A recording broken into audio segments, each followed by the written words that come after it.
কয়েকদিন সবাই আমার কাছে এসে আটকা পড়ে গেছিল। আজকে ত্রিশানবাবু মানে বড় ভাইপোর পরীক্ষা শেষ হলো, আজকে ওরা চলে যাচ্ছে বাড়ি। এখন আমি যেখানে থাকি এখানে থাকবো ফজি সাহেব আর আমি দুজনে।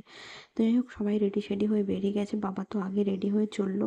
বাবার মন বড্ড ছটফট করছে, কখন ঘর যাব কখন ঘর যাব। তো যাই হোক, নিজের ঘরে যে শান্তি পাওয়া যায় সেই শান্তি কিন্তু অন্যজনের ঘরে পাওয়া যায় না। আর আমাকে কোনো রকম বাধ্য হয়ে এখানে থাকতে হয়েছে। সে অনেক কারণ, কেন থাকি কী ব্যাপার, কিছু কিছু ভিডিওতে বলেওছি কেন থাকি, আবার না হয় পরে কখনো বলবো। তো যাই হোক, এখানে কদিন মানে খুবই সমস্যা হচ্ছিল, খুবই অসুবিধা হচ্ছিল। এখান থেকে ওখানে খাবার নিয়ে যাওয়া বা সবার খাবার এই একটা ছোট্ট খুবজি মতো রান্নাঘর বানানো, সব মিলিয়ে বড্ড অসুবিধা হচ্ছিল। আবার অনেক ব্যাপার আছে যেগুলো ভিডিওর মধ্যে বলতে পারবো না। তবে মা বাবা বৌদি ভাইপো আজকে সবাই ভীষণ খুশি এবং সবার মনে ভীষণ শান্তি।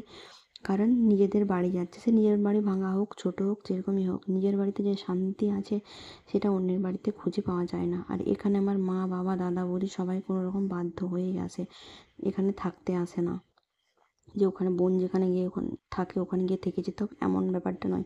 এখানে আমি একা থাকি, সেই জন্য মা বাবা থাকে, দাদা বৌদি ওরা সবাই আসে। হচ্ছে বড় ভাইপো টিউশন এখানে পড়াশোনা করে, ওকে দেখতে আসে।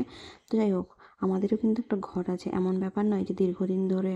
আমার কথা ছাড়ছি, আমি মা বাবা দাদা বৌদিদের কথা বলছি। ওদেরও একটা বাড়ি আছে, সে ছোটো হোক বড় হোক যেরকমই হোক না কেন, ওখানে গিয়ে ওরা শান্তির নিঃশ্বাস ফেলে। রীতিমতো আমার কাছে আসতে হলে অনেক কারণ নিয়ে, অনেক জিনিস নিয়ে ওদের মন খারাপ হয়, কষ্ট হয়, অপমানিত বোধও হয়তো করে, কিন্তু আমার কিছু করার নেই।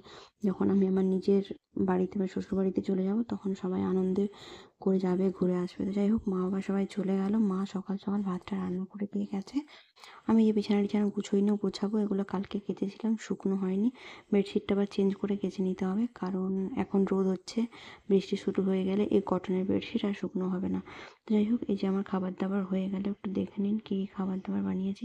এখানে আছে ডাল, ডালে আজকে টমেটো দিইনি, শুধু নর্মালি ডালটা বানিয়েছি, একটু ঘন করে বানিয়েছি, কারণ বরের আবার পাতলা ডাল পছন্দ নয়, ঘন ডাল চাই। তো যাই হোক, আর বাজারে গিয়ে একটু বরবটি আলু টমেটো এসব নিয়ে এসেছিলাম। তো ওগুলোকে হচ্ছে যে মাখা মাখা করেছি একটু গ্রেভি গ্রেভি, কারণ ওর হচ্ছে গ্রেভি গ্রেভিটাই পছন্দ। তো যাই হোক, আমার রান্না টান্না কিন্তু সব কিছু হয়ে গেছে। যদি বলে যে ডিম ভাজা খাবো তাহলে হয়তো একটা ডিম ভেজে দেবো।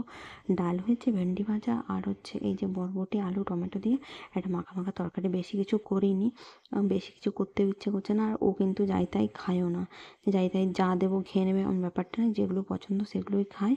যাই হোক, দুপুরে খাওয়া দাওয়া হয়ে গেছিলো, তারপর শুয়েছিলাম, আমরা রেস্ট করছিলাম। এখন বিকেল প্রায় ওই 5টা সাড়ে 5টার মতো হয়ে গেছে, এখন একটু চা বানাচ্ছি, খাবো।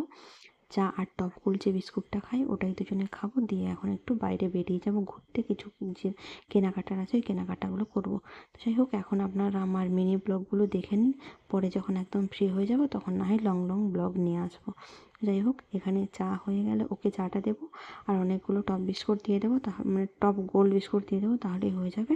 আর আমিও চা খেয়ে নেবো। যাই হোক, এই যে চা হয়ে গেল, চাটা ওকে দিয়ে আসি, ওকে চাটা দিয়ে এসে তারপর আমি আমার নিজেরটা রেডি করবো। আমার বর আবার দুধের সঙ্গে যদি জল মিশিয়ে চা বানানো হয় তাহলে পছন্দ করে না, একদম পিওর দুধের চা চাই।